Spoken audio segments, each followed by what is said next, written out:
Bismillahirrahmanirrahim. Assalamu alaikum class. I welcome you to English grade 7 video lessons. I'm your instructor Zia Hamid. I hope that you're doing well. So as you know that we are dealing with our unit number 2, etiquettes of travel and transport. This is our lecture number 2 with the competency of grammar. So now let's read our students learning outcome and try to understand that what we are supposed to do in this lesson.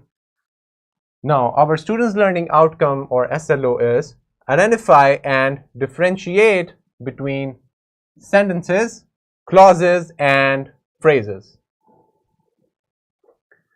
So, it's very easy to understand that we are going to see these three things: sentences, phrases, and clauses, and try to understand that what is the difference between these three.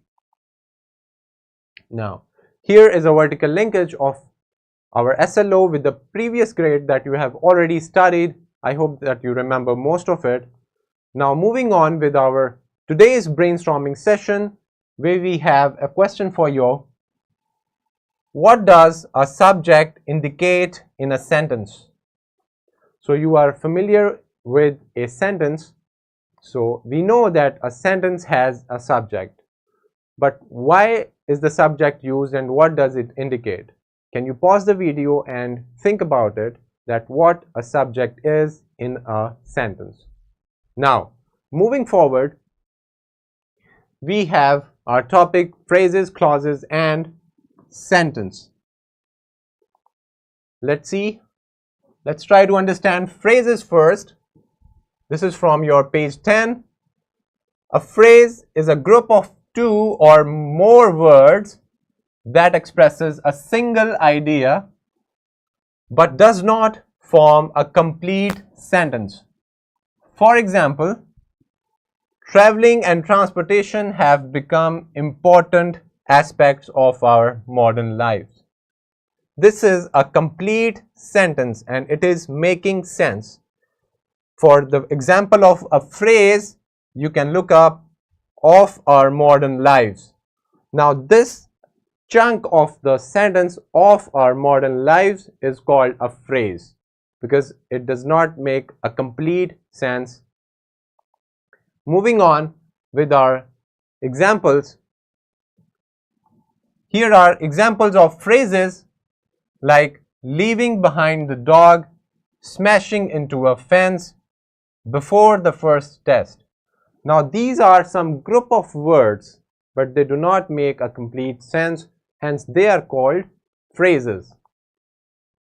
Now, let's talk about the term clause and let's see what are clauses and how they are used. So, clauses are a group of words that contains a subject and a verb. We have two types of clauses: independent and dependent. So they are two types, independent and dependent clause. In the sentence, whether it is for education, business, or tourism, traveling has become unavoidable. Now we can identify the dependent and independent clauses as follows. Now, the chunk that we have read from the lesson has both dependent and independent clause. Let's see. So, a dependent clause, although it has a subject and a verb, cannot stand by itself as a sentence. It is only part of a sentence. For example, after the children left for school, or because I love grammar, all these are dependent clauses. We need some more information, another independent clause or a chunk to understand that what the clauses mean. So after the children left for school, it does not give us a complete idea. Also, because I love grammar, still it does not give us complete idea. So these two clauses, for taken from different sentences, they need an independent clause to make sense. For example, since she laughs at different men. Now, we need another part. So hence this is also a clause. Because she smiled at him when the saints go marching in. So these are all dependent clauses. They are dependent on other clauses which we call independent clauses to make sense. When we see these together, only then we can decode the message and we will be able to know that what is being talked about. Now let's look at our independent clauses.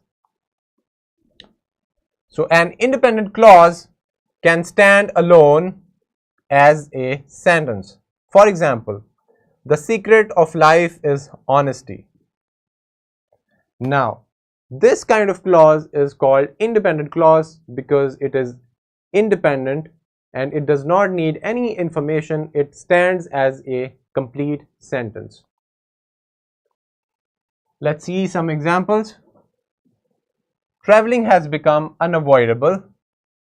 It is a independent clause because we are fully understanding it. Now, dependent clause is whether it is for education. Now, this needs some more information. Hence, it is a dependent clause since it is depending on some other part or other chunk of the sentence to make a complete sense. Let's talk about sentence after seeing phrases and clauses. Now, a sentence you're familiar with, it is a group of words that expresses a complete thought with a subject and a predicate. So, when we talk about sentence, we need a subject and a predicate to call it a sentence. Let's talk about the subject. For example, traveling and transportation. We are talking about traveling and transportation. So, it is our subject. Predicate is the further part of the sentence to which the information that we are talking about the subject. So, traveling and transportation have become important aspects of our modern lives. This is a predicate. Take another example. Subject is effective communication. So, this is our subject. We are talking about effective communication. And what are we talking about is our predicate, or the information we are giving about the subject is our predicate. The predicate is essential for maintaining a harmonious environment. So this is how we divide our sentence into a subject and a predicate. And now you can easily identify them and use them correctly. Let's see some examples. Sana loves books. He looked happy. The moon is beautiful. All these have a subject and a predicate. The subject is here, it's Sana, here he, and here the moon. And the other part, these parts are called the predicate of the sentence. Now, it's time to watch a simulation video. You can watch it later or pause the video and you can watch it now. It depends on your choice. You will learn more about the phrases, clauses, and sentences. Now, for your classroom activity, we have a chunk of page number 10. This activity, it goes like, read the following sentences and underline the phrases. So these are the sentences and you have to read them and underline the phrases that you find in the sentence.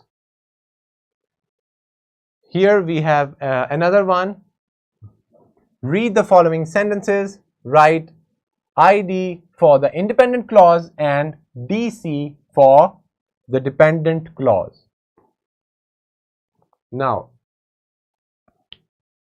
another activity for you from page number 11 is think creatively and use your imagination to come up with unique and interesting sentences.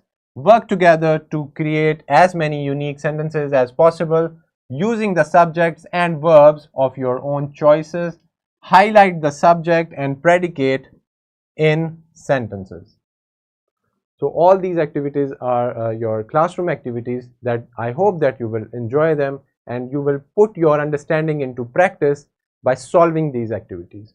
This is your worksheet that can be found in the description of the video. You will